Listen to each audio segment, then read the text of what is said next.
Selamat datang di channel Kuak Fakta, tempat di mana kita menggali berita dengan lebih dalam.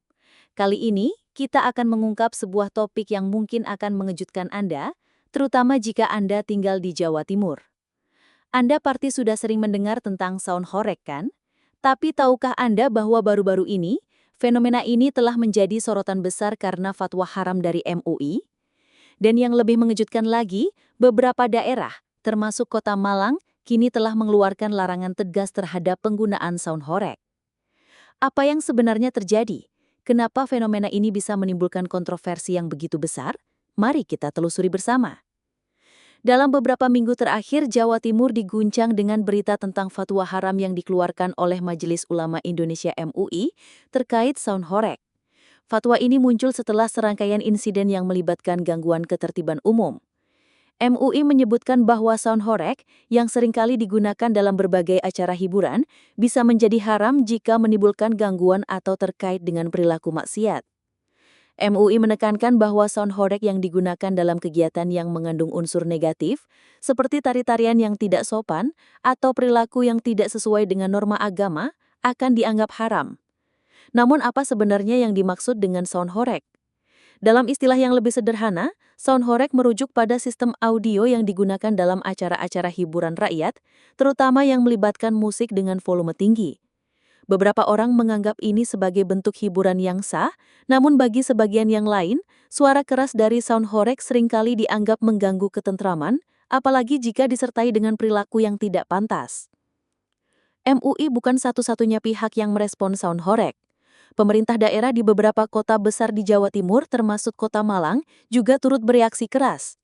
Pada bulan Juli 2025 setelah adanya insiden di sebuah acara karnaval di Malang yang memicu kericuhan, pemerintah Kota Malang akhirnya mengeluarkan kebijakan resmi yang melarang penggunaan sound horeg di wilayah mereka. Keputusan ini muncul setelah adanya protes dari masyarakat yang merasa terganggu oleh kebisingan dan ketidaknyamanan yang ditimbulkan. Apakah ini hanya masalah kebisingan semata? Ternyata tidak. Isu ini jauh lebih kompleks. Di balik larangan tersebut, ada banyak perdebatan tentang dampak sosial dan budaya. Banyak warga yang merasa bahwa sound horeg adalah bagian dari tradisi dan hiburan rakyat yang sudah lama ada di Indonesia. Mereka berpendapat bahwa larangan ini bisa merusak bagian penting dari budaya lokal. Namun di sisi lain, ada juga yang merasa bahwa acara yang menggunakan sound horeg seringkali berujung pada perilaku yang tidak terkontrol yang dapat merugikan masyarakat secara keseluruhan. Berdasarkan laporan dari detik.com, beberapa kepala daerah di Jawa Timur seperti Bupati Malang dan Wali Kota Malang sempat mengungkapkan pandangan mereka mengenai sound horeg. Bupati Malang Sanusi menegaskan bahwa penggunaan sound horeg secara hukum adalah mubah atau boleh selama tidak disertai dengan perilaku negatif. Ia menyatakan bahwa yang terpenting adalah pengaturan dan pengawasan agar acara tersebut tidak mengganggu kenyamanan warga sekitar. Namun ada yang lebih tegas, pemerintah Kota Malang akhirnya memutuskan untuk melarang sound horeg secara resmi setelah insiden tersebut.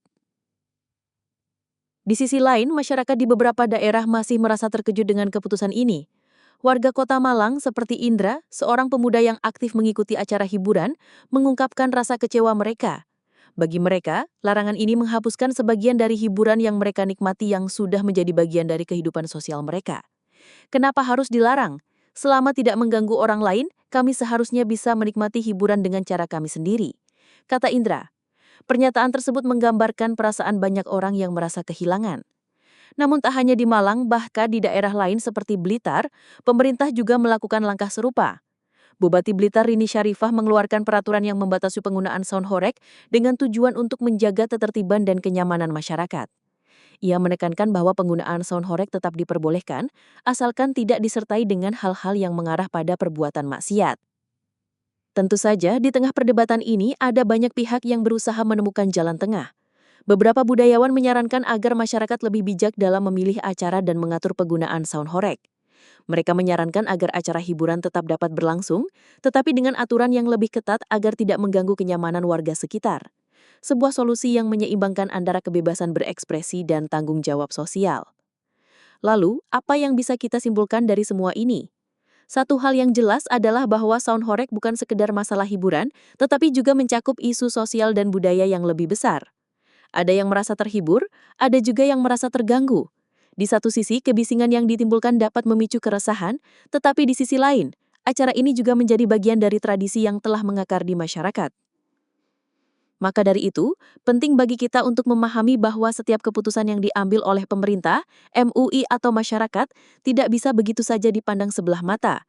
Terkadang keputusan yang diambil bukan hanya untuk kepentingan satu kelompok saja, tetapi untuk kepentingan bersama.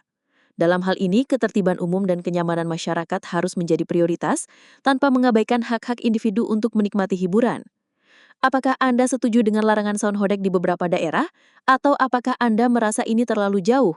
Bagikan pendapat Anda di kolom komentar di bawah ini, dan jangan lupa untuk like dan subscribe agar Anda tidak ketinggalan berita menarik lainnya dari Kuak Fakta. Terima kasih sudah menonton dan sampai jumpa di video selanjutnya.